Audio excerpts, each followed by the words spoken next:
여기 학원비 200만 원이 있습니다. 겨울방학 특강비, 셔틀비, 교재비 합치면 훌쩍 넘는 돈이죠. 그리고 여기 영어 원서 200권이 있습니다. 이번 겨울방학 여러분의 자녀에게 사라지는 200만 원을 선물하시겠습니까? 아니면 평생 남을 내 머릿속의 도서관을 선물하시겠습니까? 집에서 하면 엄마랑 애랑 싸우기만 하고 망해요. 학원이라도 가야 단어 하나라도 더 외우죠. 과연 그럴까요? 오늘 제가 그 불안감, 데이터와 시스템으로 완벽하게 깨 부숴드리겠습니다. 학원보다 더 체계적이고 과외보다 더 강력한 겨울방학 6주 홈 리딩 캠프의 모든 것을 공개합니다. 메모장 켜세요.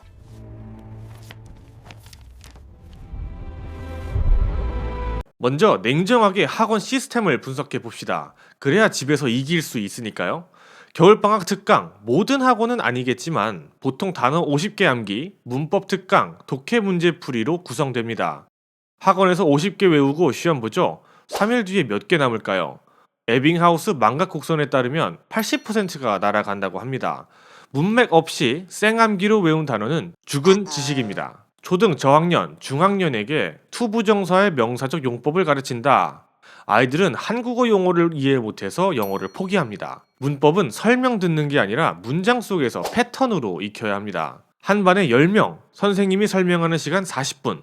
내 아이가 입 열고 떠드는 시간 1분도 안 됩니다. 나머지는 그냥 남이 공부하는 거 구경하다 오는 겁니다. 이걸 전기세 내준다고도 하죠. 자, 이번 방학의 목표를 좀 바꿔보세요. 진도 빼기가 아니라 영어의 그릇 키우기입니다. 그 그릇을 키우는 유일한 방법은 압도적인 인풋 뿐입니다. 집에서 그 인풋의 홍수를 만들어주는 법, 지금부터 시작합니다. 자, 첫 번째, 거실을 어학실로 개조하라. 바로 회전초밥 책장 시스템입니다. 전면 책장에 책을 꽂는데 일주일에 한 번씩 물갈이를 해주세요.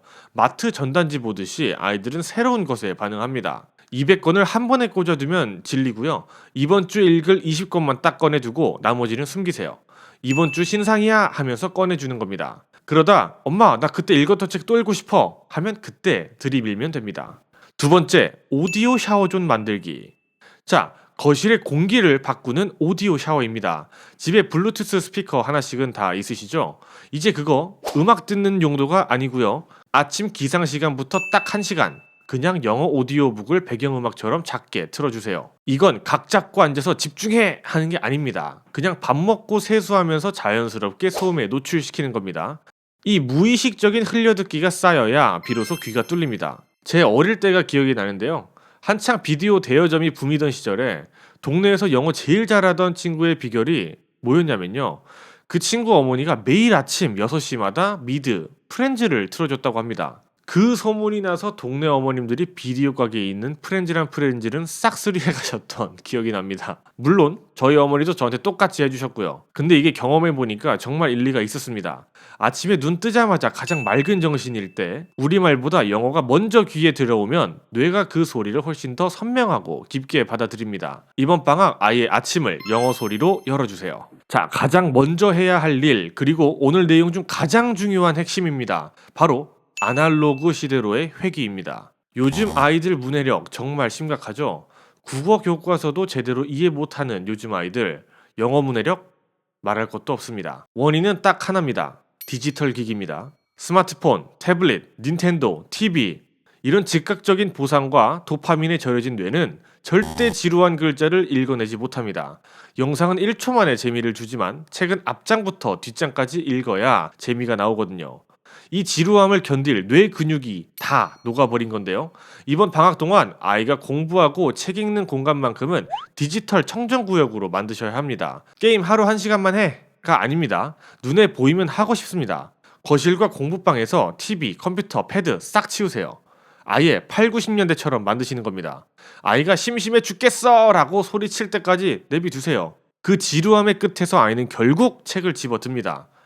심심해서 책이라도 읽는 환경, 그게 만들어지지 않으면 아무리 좋은 커리큘럼도 무용지물입니다. 겨울방학 6주 동안 매주 중점 목표가 다릅니다. 이대로만 따라 하셔도 되고 혹은 어머님의 입맛대로 바꾸셔도 됩니다.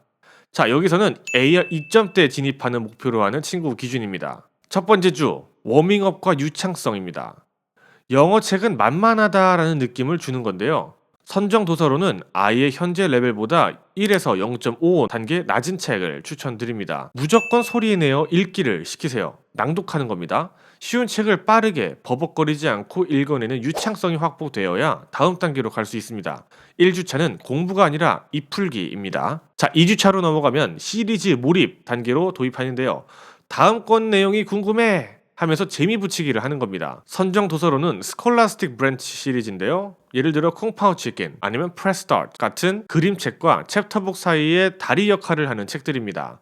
글법은 좀 늘어났지만 컬러 그림이 많아서 부담이 없죠. 이때는 한 시리즈를 정해서 끝장을 보게 하세요. 캐릭터에 익숙해져야 읽는 속도가 빨라집니다. 3주차 북토크 아주 중요한데요. 책 내용을 내 입으로 말해보는 게 목표입니다. 이번 3주차는 읽는 양을 조금 줄이고 말하기에 집중합니다. 영어가 편한 친구는 영어로, 아직 어렵다면 한국어로 해도 충분합니다. 중요한 건 언어가 아니라 생각입니다. 부모님이 질문을 던져주세요. 주인공이 왜 거기서 이렇게 화를 냈을까? 너라면 그 상황에서 어떻게 했을 것 같아? 정답을 맞히는 게 아니라 서로 수다 떨듯이 책 이야기를 나누시면 됩니다. 이 과정이 아이의 사고력을 폭발시킵니다. 되게 별거 없는 수다 떠는 시간으로 생각하시면 됩니다. 자, 4주차 엉덩이 힘 기르기입니다. 흑백 챕터북의 두려움을 없애는 게 목표고요. 선정 도서로는 얼리 챕터북, Nate the Great, Mercy Watson 등이 있습니다. 이제 그림이 줄고 흑백 글자가 많아지죠. 여기서 아이들이 고비가 옵니다. 이때는 쪼개 읽기를 허용해 주세요. 한 번에 한 권 다 못 읽어도 괜찮습니다. 챕터별로 끊어도 되니까 호흡을 길게 가져가는 연습을 하는 주간입니다.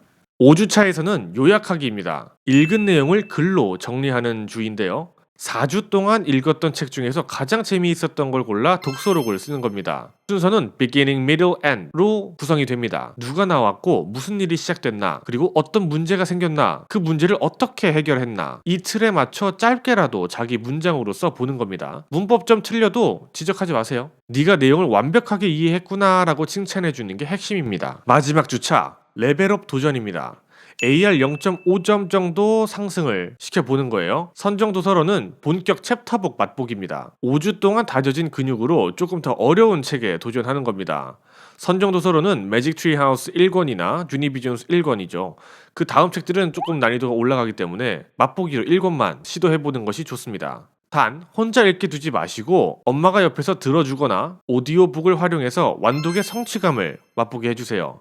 와, 나 이런 두꺼운 책도 읽었어 라는 자신감이 방학이 끝난 후에도 영어를 지속하게 만드는 힘이 됩니다. 제가 이렇게 나누어 놓기는 했지만 각 가정 상황에 맞게 어머님들 입맛에 맞게 적절히 섞으시고 변경해도 좋습니다. 매번 책을 읽고 말해보고 써본다? 더 좋죠? 근데 너무 학습적으로 가면 또 아이들이 지칠 수 있으니까 주마다 다르게 세팅을 하는 것도 좋은 방법이다 라고 제안을 드리는 겁니다. 자, 이 로드맵을 성공시키는 건 책이 아니라 시간입니다.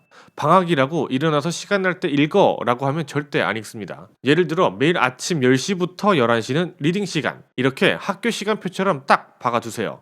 그 시간에는 전화도 못 받고 간식도 먹지 말고 오직 읽기만 하는 겁니다. 당연히 디지털 기기는 금지고요. 그 꾸준한 루틴이 쌓여야 비로소 임계점을 넘고 레벨이 오릅니다. 제가 말씀드리는 이 레벨이 오른다라는 게 성적을 높인다는 뜻은 아닙니다. 자, 이렇게 스케줄을 짜도 여전히 불안한 점 제가 압니다. 딱 2가지만 짚고 넘어가죠. 선생님, 그래도 단어는 외워야 하지 않을까요? 단어장으로 외운 단어는 휘발유고 독서로 익힌 단어는 숯불입니다. 매직 트리하우스 한 권에 모르는 단어가 50개 나왔다고 치자고요. 그걸 찾지 않고 문맥으로 이해하고 넘어간 뒤 다음 책에서 그 단어를 또 만납니다. 이렇게 7번 마주치면요, 그 단어가 평생 자기 것이 됩니다. 억지로 외우게 하시면 안 됩니다. 나만의 단어장에 하루 10개씩만 적게 하는 걸로 충분합니다. 또 이런 질문 하실 수 있어요. 문법은 언제 잡나요? 자, ORT를 100권 읽은 아이는 he go to school 이 왜 틀렸는지 설명은 못해도 이상한데 하고 잡아냅니다. 이게 문법적 직관인데요. 이 직관 없이 문법 용어만 배우면 영포자가 됩니다. 우리나라 영포자 얼마나 많습니까? 자, 이번 방학은 직관을 키우는 시기입니다. 용어는 중학교 가서 배워도 충분히 늦지 않습니다. 오늘 제가 알려드린 6주 루틴 집에서 꼭 한번 시도해 보세요. 물론 쉽지는 않을 수도 있습니다. 아이랑 싸울 수도 있고 매일 꾸준히 환경을 만들어주는 게 엄마에게 정말 힘든 싸움이거든요.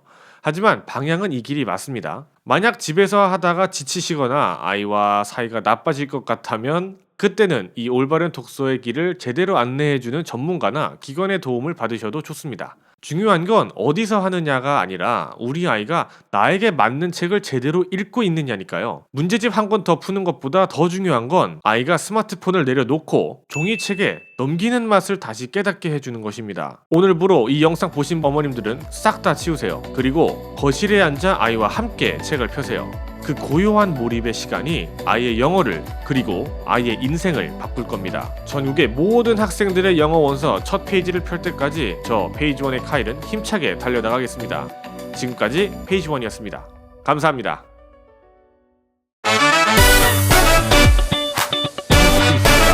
범인은 놀랍게도 우리가 매일 쓰는 한국어에 숨어있을지도 모르겠습니다. 안녕하세요. 페이지원의 카일